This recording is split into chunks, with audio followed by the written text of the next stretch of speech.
আসসালামু আলাইকুম রহমতুল্লাহ বরকাতুহু। ফেরদৌস গার্ডেনের পক্ষ থেকে সবাইকে সালাম।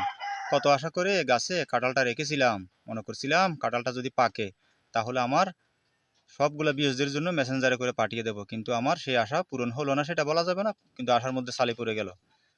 তো অনেকে হয়তো বলতে পারেন, একটা কাঁঠালের দুঃখ কি প্রকাশ করে ভিডিও ছাড়তে হয়? আসলে বিষয়টা এরকম না, কারণ কাঁঠালের বিচিটা বুনে দিছিলাম, 8 বছর অপেক্ষা করলাম, প্রথম বছর এই ফলটা দেখা দিছে এবং সাইজও খুব ভালো, খুব সুন্দর, রূপসী, মনোমুগ্ধকর ডিজাইন।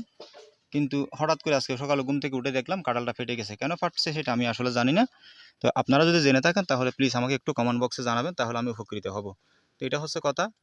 এই দেখেন, কত আশা করছিলাম, ফেটে গেছে। যেহেতু এখানে পানি প্রবেশ করে ফেলছে, এটা আর তেমন মিষ্টি হবে না, পানসা হয়ে যাবে, মানে এই কাঁঠালের আসল যে স্বাদটা সেটা আর পাবো না। ঠিক আছে? তো এটা হচ্ছে কথা। সম্মানিত ভিউয়ার্স, আপনারা মনে কষ্ট আনবেন না, মনে করছিলাম এটা আপনাদেরকে খাওয়াবো। আসলে রিজিক মালিক হচ্ছে আল্লাহ। আল্লাহ চাইলে সব কিছু করতে পারে। ঠিক আছে? তো সবাই ভালো থাকবেন। আসসালামু আলাইকুম রহমতুল্লাহ।